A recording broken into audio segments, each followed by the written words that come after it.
Hello friends. आज मैं economics के कुछ क्वेश्चंस लेके आई हूँ जो किसी भी तरह का एंट्रेंस एग्जाम हो, पीएचडी का या फिर जेटेट हो, सीटेट हो, जिसमें इकोनॉमिक्स के कुछ प्रश्न ऐसे लेके आई हूँ जो हर एग्जाम में उपयोगी सिद्ध होंगे। तो हम लोग शुरू करते हैं एक एक करके क्वेश्चंस को देखना। तो पहला क्वेश्चन हमारा है कि normally there will not be a shift in the demand curve when, कब डिमांड कर्व पे आमतौर पे कोई शिफ्ट नहीं होता, कोई बदलाव नहीं होता, कौन से सिचुएशन में हमें ये बतलाना है। तो कब, जब उस वस्तु की कीमत गिरती है या उपभोक्ता किसी भी पुरस्कार नहीं होगा यहाँ पर, किसी भी मूल्य पर, ठीक है, इसको हम मूल्य कर दे रहे हैं, किसी भी मूल्य पर उस वस्तु को अधिक खरीदना चाहता है, ठीक है, यहाँ हो जाएगा मूल्य, किसी भी मूल्य पर अधिक खरीदना चाहता है, या उपभोक्ता की एवरेज इनकम, औसत आय बढ़ती है, ठीक है, तो या फिर जनसंख्या बढ़ती है, किस स्थिति में मांग में कोई बदलाव नहीं होता है, तो हमें ये बताना है। तो सबसे पहले है कि डिमांड कर्व क्या होता है, इसमें क्या है आंसर, तो इसका ये होगा कि जब price of the commodity falls, इसका उत्तर है कि जब वस्तु की कीमत गिरती है तो मांग वक्र में कोई बदलाव नहीं होता। क्यों? क्योंकि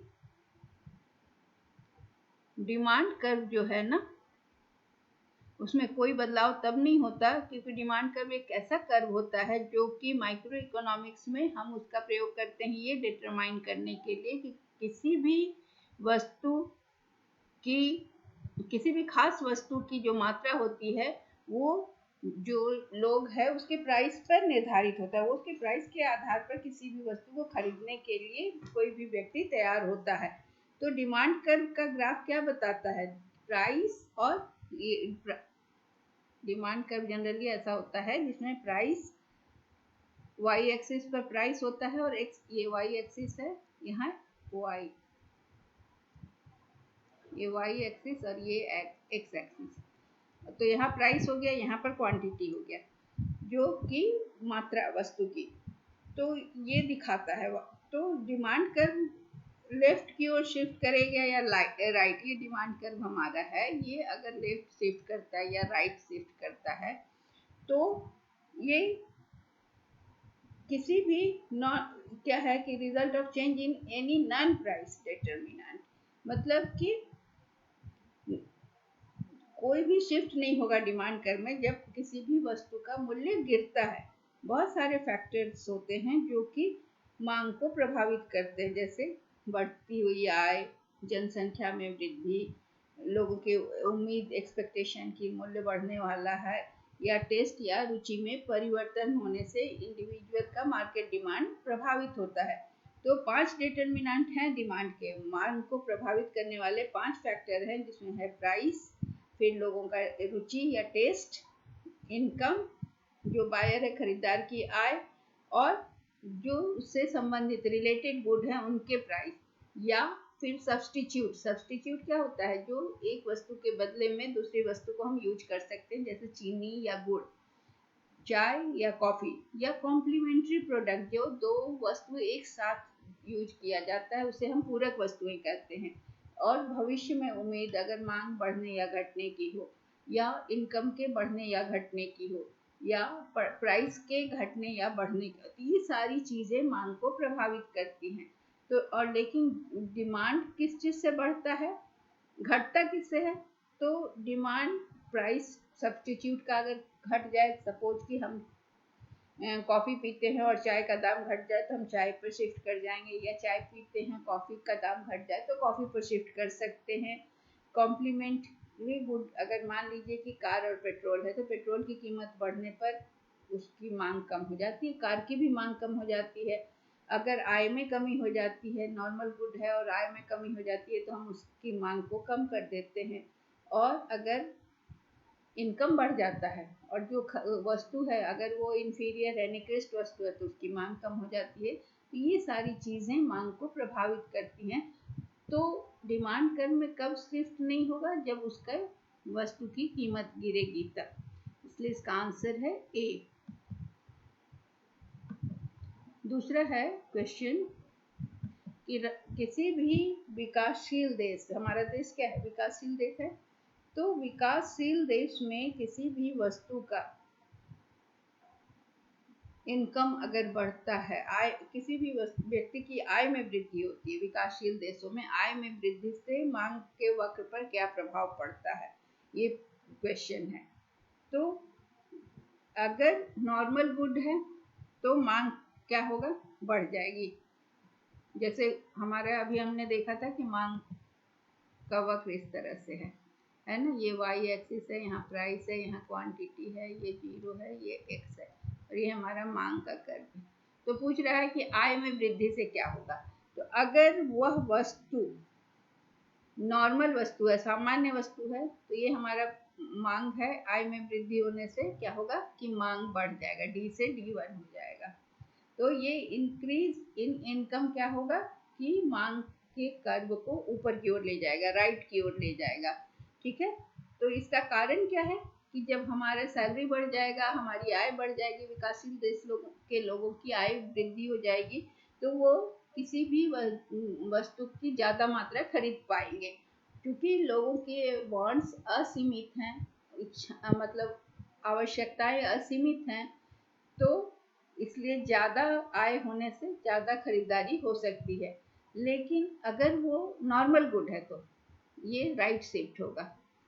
ठीक है, और अगर वो निकृष्ट वस्तु है, ये नॉर्मल के वस्तु के केस में, और अगर वो निकृष्ट या इंफीरियर गुड है, तब आय में वृद्धि से उसकी मांग कम हो जाएगी, तब लेफ्ट हो जाएगा। ऐसी स्थिति में इंफीरियर गुड में ये जो हमारा डिमांड कर्व है वो नीचे की ओर आ जाएगा और ये यहाँ पर ये शिफ्ट कर जाएगा। तो ये क्या है, ये बता रहा है कि इनकम के बढ़ने से क्या होता है किस वस्तु, क्योंकि क्वेश्चन में हमारा ये नहीं लिखा हुआ है कि किस तरह की वस्तु है, वस्तु सामान्य वस्तु है या इंफीरियर है, निकृष्ट है या नॉर्मल गुड है या इंफीरियर गुड है, सामान्य है या निकृष्ट है, इसलिए हमारा यहाँ आंसर होगा, क्योंकि डायरेक्ट कुछ नहीं बताया गया, इसलिए हमारा आंसर है कि ये राइट होगा। यहाँ पर ऊपर की ओर लेफ्ट होता है इंफीरियर केस में, लेकिन यहाँ पर चूंकि मेंशन नहीं किया है इसलिए हम इसे, इसका आंसर राइट होगा। अगला क्वेश्चन है टी एंड कॉफी, चाय और कॉफी किस तरह की वस्तुएं हैं, हमें ये बतलाना है। चाय और कॉफी किस तरह की वस्तुएं हैं। तो चाय और कॉफी जो है क्या है, ये एक स्थानापन्न वस्तुएं हैं, सब्स्टिट्यूट है, मतलब कि चाय की जगह पर हम कॉफी का प्रयोग कर सकते हैं या कॉफी की जगह पर चाय। पूछते ना, कहीं कहीं जाते लोग पूछते चाय लेंगे या कॉफी, तो कुछ भी लोग कहते हैं, तो ये सब्स्टिट्यूट है, ये स्थानापन्न है। तो स्थानापन्न वस्तुएं कौन होते हैं, स्थानापन्न वस्तुएं दो ऐसे प्रोडक्ट होते हैं जो कि सेम पर्पस के लिए यूज किए जाते हैं, सेम कार्य के लिए, चाहे या कॉफी, सेम चीनी या गुड़, मिठास के लिए दोनों प्रयोग किए जाते हैं, सेम कंज्यूमर सेम पर्पस के लिए उसको यूज करता है, एक ही उपभोक्ता उसको एक ही उद्देश्य के लिए यूज कर सकता है। तो सब्स्टिट्यूट गुड क्या होता है, जो स्थानापन्न वस्तु होते हैं या तो एक जैसे होते हैं या तो फिर कंपेयर करके अदर प्रोडक्ट से होते हैं। तो स्थानापन्न वस्तु क्या होता है कि सामान्य आवश्यकताओं को बहुत हद तक पूरा करते हैं। जैसे आपको चाय की आवश्यकता है तो आप कॉफी पी लेंगे तो आपकी आवश्यकता पूरी हो जाती है, अगर चीनी की जगह आप गुड़ खा लेते हैं तो मिठास उतनी मिल जाती है, तो इसलिए ये एक दूसरे को रिप्लेस कर सकते हैं। तो अगर किसी एक वस्तु का प्राइस बढ़ता है तो दूसरी वस्तु की मांग बढ़ सकती है, या किसी एक वस्तु की प्राइस बढ़ता है तो दूसरे की मांग बढ़ती है, या फिर सब्स्टिट्यूट गुड का अगर प्राइस गिरता है तो दूसरी वस्तु की मांग घट सकती है। तो चाय और कॉफी क्या है, एक दूसरे की स्थानापन्न है, तो इसलिए चाय का प्राइस जब बढ़ेगा तो कॉफी का डिमांड बढ़ेगा, या कॉफी का प्राइस बढ़ेगा तो चाय की डिमांड बढ़ेगी, इसलिए हमारा आंसर है ए। इसमें से है कि which of the following is an example of direct tax in India, Bharat में प्रत्यक्ष कर का कौन सा उदाहरण है। तो हमारे यहाँ उदाहरण दिया है मनोरंजन कर, stamp and registration fees, stamp और पंजीकरण शुल्क, बिक्री कर और धन टैक्स, धन कर। तो यहाँ पर आंसर है हमारा, आंसर को पहले क्लिक कर लें फिर हम एक्सप्लेन करते हैं इसको। आंसर है धन कर। डायरेक्ट टैक्स क्या होता है? डायरेक्ट टैक्स वह टैक्स होता है जिस व्यक्ति पर वह टैक्स लगाया गया उसका भार भी वही वहन करता है। जैसे कि हम पर अगर टैक्स लगाया गया तो उसको पे भी हम ही करेंगे, मैं ही करूंगी। तो ये इसका डायरेक्ट टैक्स का उदाहरण होता है। क्या क्या हो सकता है डायरेक्ट टैक्स का? इसका उदाहरण होता है corporation tax,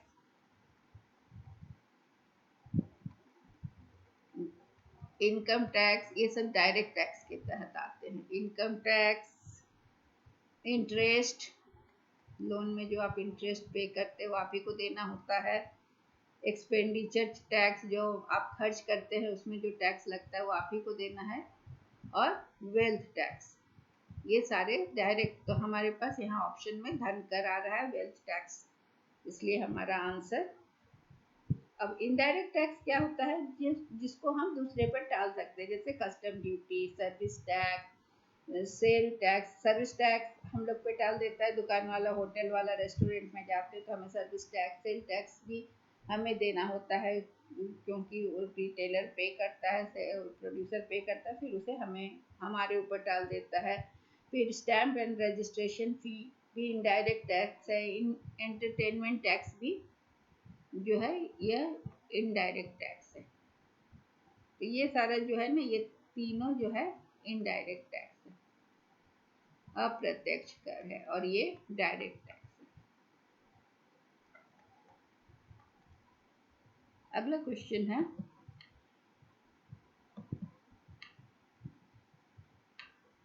question number 5, redressal mechanism for consumer dispute under section 9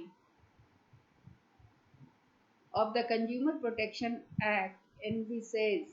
उपभोक्ता संरक्षण अधिनियम की धारा 9 के तहत उपभोक्ता विवादों का निवारण तंत्र की परिकल्पना की गई है। ये कंज्यूमर फोरम के सिस्टम की बात कर रहे हैं। तो इसमें थ्री टायर इसका आंसर होगा कि कौन सा तंत्र है। तो थ्री टायर, त्रिस्तरीय प्रणाली है। अब ये क्या है इसे हम समझते हैं कि कंज्यूमर का जो डिस्प्यूट होता है सेक्शन 9 के तहत, तो कंज्यूमर को उपभोक्ता संरक्षण नियम के तहत जो है ये थ्री टायर सिस्टम में है।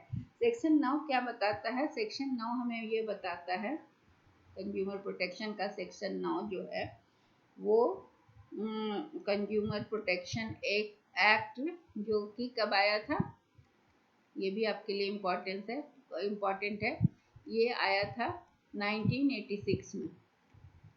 ठीक है, इसका जो सेक्शन 9 है उसमें इस्टेब्लिश किया गया है, किस चीज की स्थापना की गई इसके तहत? Consumer redressal agency. Consumer dispute जो हो रहा है, उपभोक्ता विवाद को दूर करने के लिए एजेंसी की स्थापना की गई, जिससे उसे थ्री टायर सिस्टम में रखा गया कि इस एक्ट के लिए एजेंसीज हुआ। पहला हुआ डिस्ट्रिक्ट लेवल पर, जिला स्तर पर।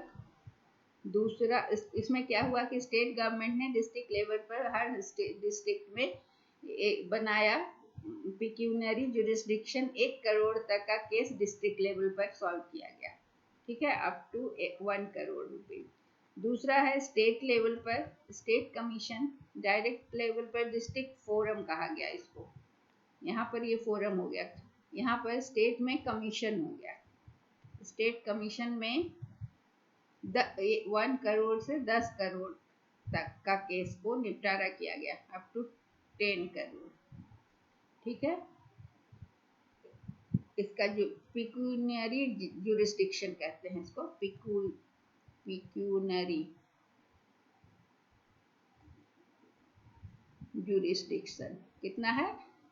डिस्ट्रिक्ट लेवल पर है 1 करोड़ तक, और स्टेट कमीशन डिस्ट्रिक्ट लेवल में इसे डिस्ट्रिक्ट फोरम कहा गया है, स्टेट लेवल पे स्टेट कमीशन, और इसका जो पिक्यूनियरी जुरिस्डिक्शन 1 से 10 करोड़ तक का हुआ। और तीसरा हुआ नेशनल लेवल पर, इसे नेशनल कमीशन कहा गया,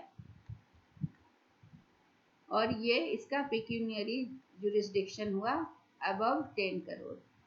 तो हम क्या देख रहे हैं यहाँ, 3 स्तरीय प्रणाली है ना, 3 लेवल पे है, डिस्ट्रिक्ट फोरम, स्टेट कमीशन और नेशनल, इसीलिए इसे 3 टायर सिस्टम कहा गया। ये सेंट्रल गवर्नमेंट के द्वारा स्टैब्लिश किया गया।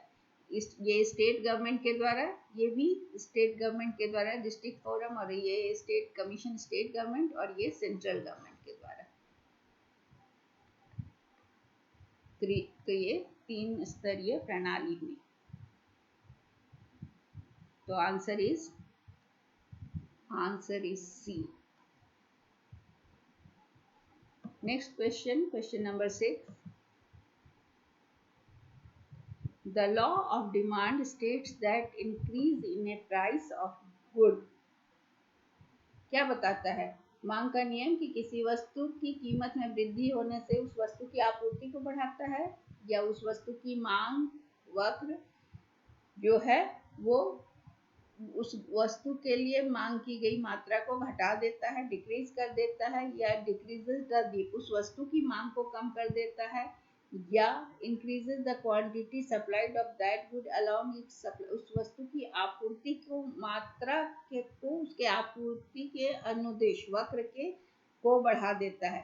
तो यहाँ पर क्या है कि लॉ ऑफ डिमांड बोलता है कि जब क्वांटिटी परचेज जो होता है ना, वो प्राइस के साथ विपरीत दिशा में चलता है।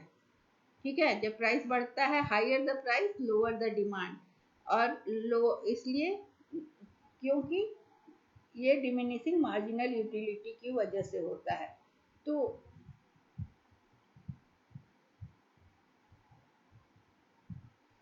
और इंफीरियर गुड, तो इसमें क्या होगा कि उस वस्तु की मांग को कम कर देता है। जब किसी भी वस्तु की कीमत में वृद्धि होती है तो उसकी मांग कम हो जाती है।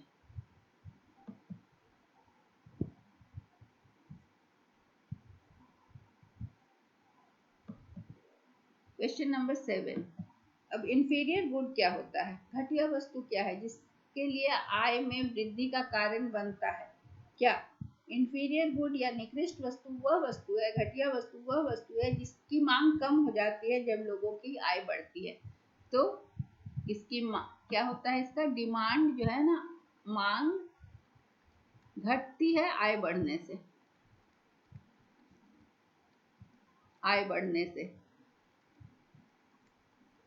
उसे हम घटिया वस्तु कहते हैं। मतलब demand decreases with the increase in income.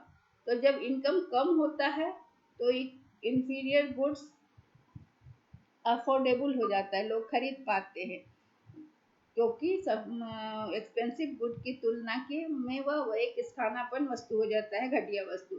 तो इंफीरियर गुड्स क्या होता है? जो नॉर्मल गुड्स के अपोजिट होता है। कि मतलब नॉर्मल गुड्स का क्या होता है कि इनकम बढ़ता है, तो नॉर्मल गुड्स में क्या होता है, income rises when income rises demand of normal good जो होता है वो बढ़ता है। आय बढ़ने से नॉर्मल गुड का डिमांड बढ़ता है। लेकिन इसके विपरीत इंफीरियर गुड का क्या होता है कि व्हेन इनकम राइजेज, जब इनकम बढ़ता है तो demand for inferior good false.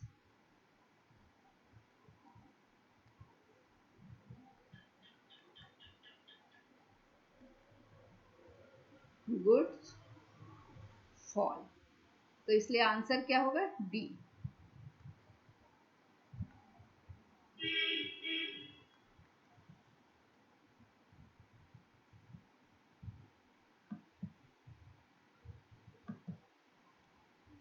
क्योंकि लोग अब सुपीरियर गुड को अफोर्ड कर सकते हैं इनकम बढ़ने से। अगला क्वेश्चन है,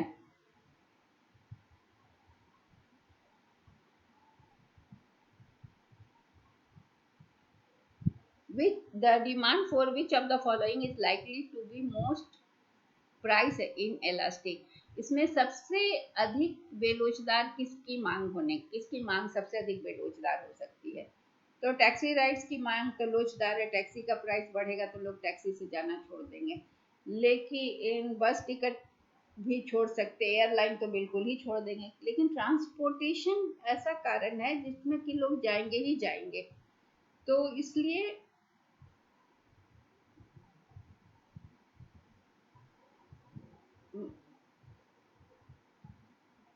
इसलिए ट्रांसपोर्टेशन ही इसका आंसर होगा, क्योंकि आना जाना तो रुकेगा नहीं ना, सामान का आना जाना न लोगों का। तो सबसे ऑटो का पेट्रोल का भाड़ा बढ़ने से ऑटो का दाम बढ़ता है, फिर भी लोग ऑटो का सफर करते ही हैं। फ्रीक्वेंसी कम भले हो जाती है लेकिन इन इलास्टिक डिमांड होता है, क्योंकि लोगों को हमेशा एक जगह से दूसरी जगह जाना होता है, सामानों का आना जाना भी एक जगह से दूसरी जगह बहुत नेसेसरी होता है, उसको हम चेक नहीं कर सकते। Which of the following would cause a demand curve for a good to be price inelastic?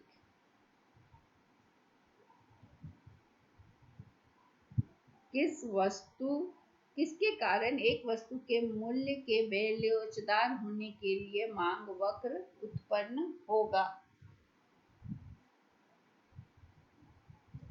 तो मांग बेलोचदार किस वस्तु के लिए? अगर लग्जरी है तो नहीं, लग्जरी वस्तु के लिए तो लोचदार मांग होगी। ग्रेट नंबर ऑफ जब सब्स्टिट्यूट है तो बेलोचदार नहीं होगा, एक का दाम बढ़ेगा, लोग दूसरी सब्स्टिट्यूट या स्थानापन्न वस्तु को ले लेंगे। लेकिन अगर वस्तु वह आवश्यक वस्तु है तो मूल्य के बेलोचदार होने के लिए मांग वक्र उत्पन्न होगा,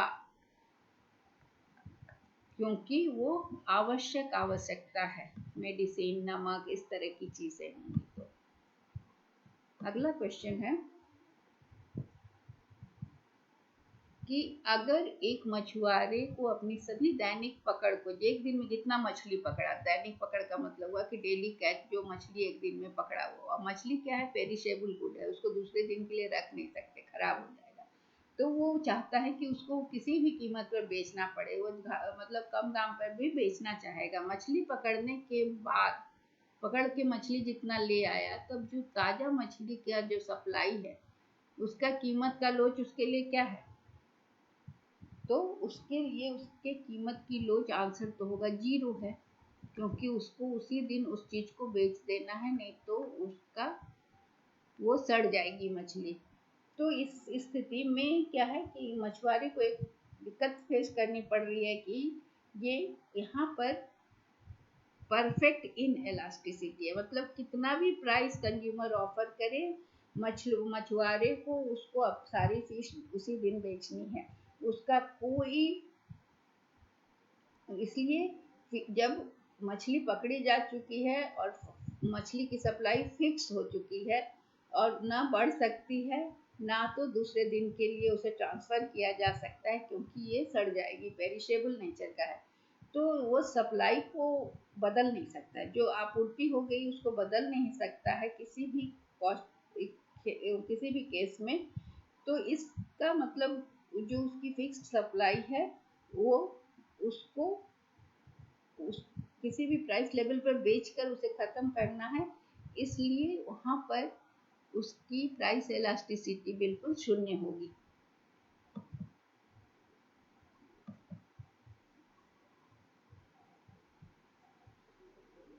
अगला क्वेश्चन है which of the following is not associated with economic problem. इसमें से कौन सी आर्थिक समस्या से संबंधित नहीं है? तो एक है अक्षमता, इनएफिशिएंसी, दूसरा है प्रदूषण, पॉल्यूशन, तीसरा है सस्टेनेबिलिटी, सततता भी इसको कहते हैं स्थिरता के अलावा, और चौथा है, इसको हम सततता भी कह सकते हैं, और चौथा है इनइक्वालिटी। तो पॉल्यूशन है, इकोनॉमिक प्रॉब्लम, स्थिरता है, सततता या इनइक्वालिटी। केवल अक्षमता जो है ये आर्थिक समस्या से संबंधित नहीं है, यह व्यक्तिगत अक्षमता भी हो सकता है। अगला क्वेश्चन है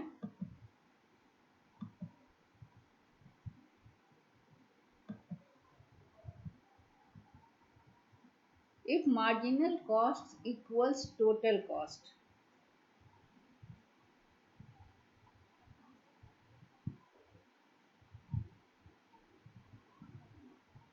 if marginal costs equal to average total cost, तो क्या होगा, एवरेज टोटल कॉस्ट फॉल करेगा। देखो यहाँ पर हम पहले एक ड्राइंग बनाते हैं तो आपको समझ में आएगा। सॉरी, यहाँ बनाते हैं।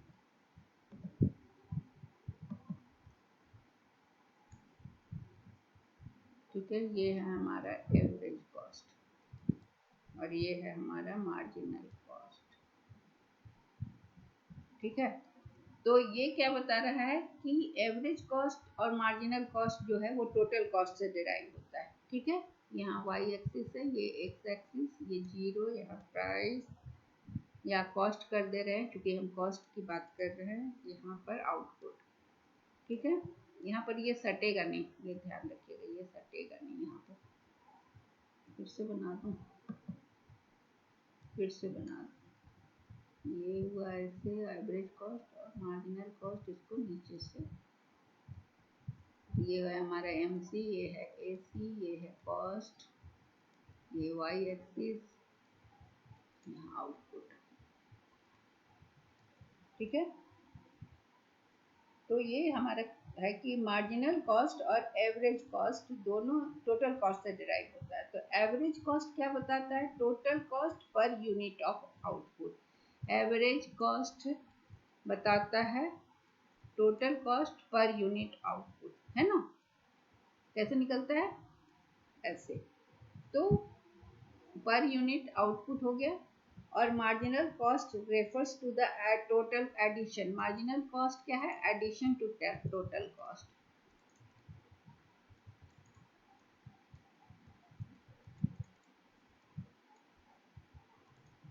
इसको हम डेल्टा से भी दिखाते हैं।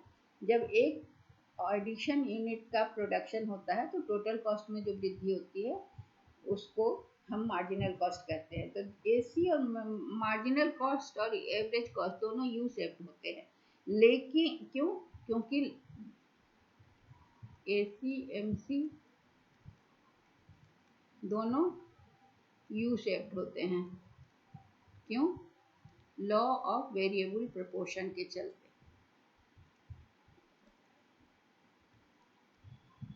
परिवर्तनीय अनुपात के नियम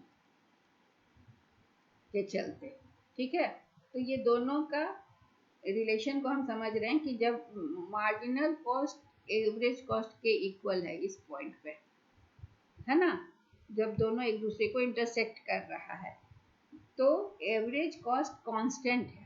ठीक है, ये एवरेज कॉस्ट कांस्टेंट है यहाँ, इसके बाद ये बढ़ना शुरू करता है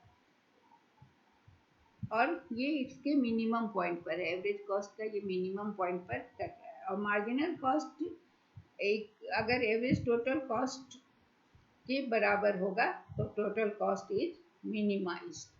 तो क्या होगा, टोटल कॉस्ट इज, इसलिए इसका आंसर होगा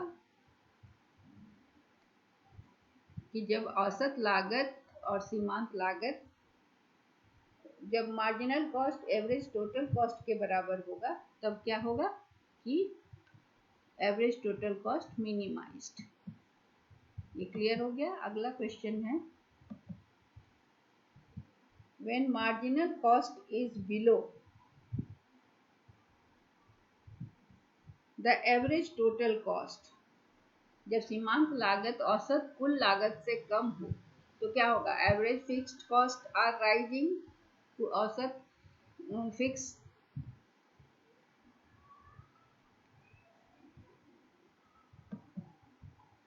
कॉस्ट बढ़ेगा या औसत कुल लागत बढ़ेगा या औसत टोटल कॉस्ट गिर रहा होगा या एवरेज टोटल कॉस्ट कुल लागत से कम हो जाएगी।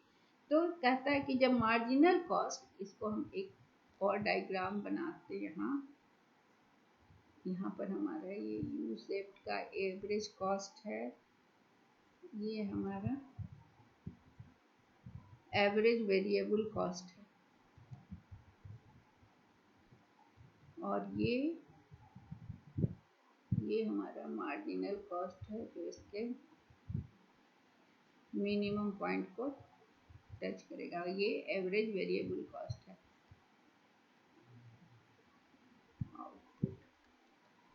ठीक है, अब यहाँ पर हम देख रहे हैं कि मार्जिनल कॉस्ट जब एवरेज वेरिएबल कॉस्ट से कम है, यहाँ से यहाँ तक ये मार्जिनल कॉस्ट जो है वो एवरेज वेरिएबल, इसको दूसरे ढंग से दिखाते हैं।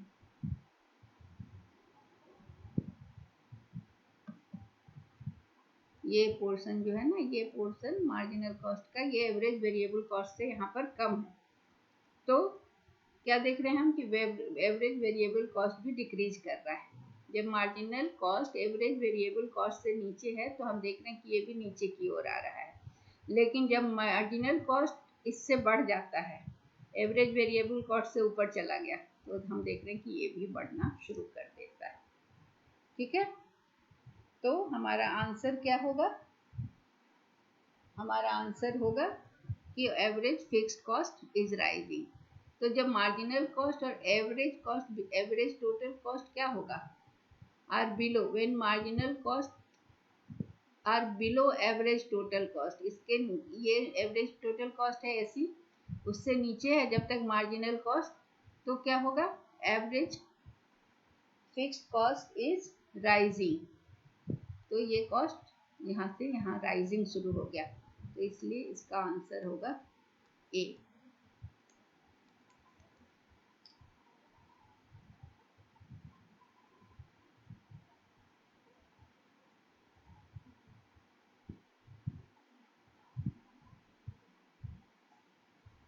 अगला क्वेश्चन है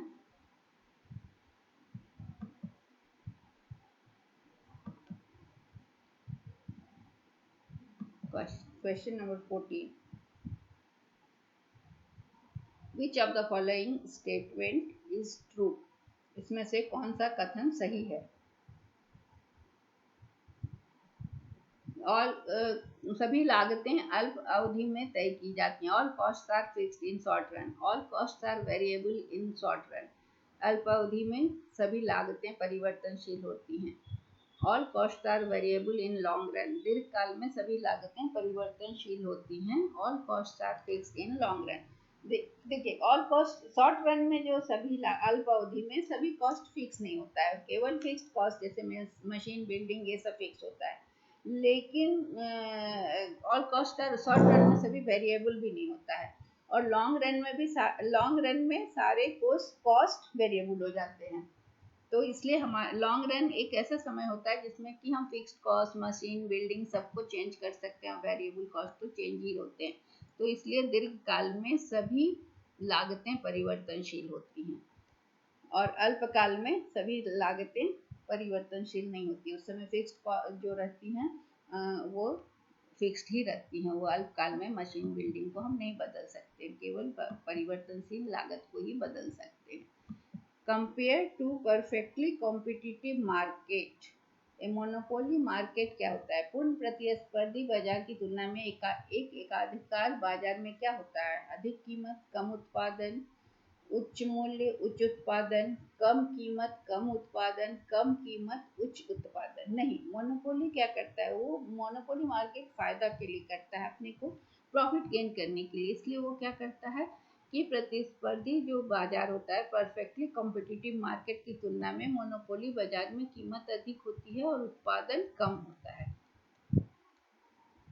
क्योंकि वो प्रॉफिट अर्न करना चाहता है। So that's all for today. Thank you.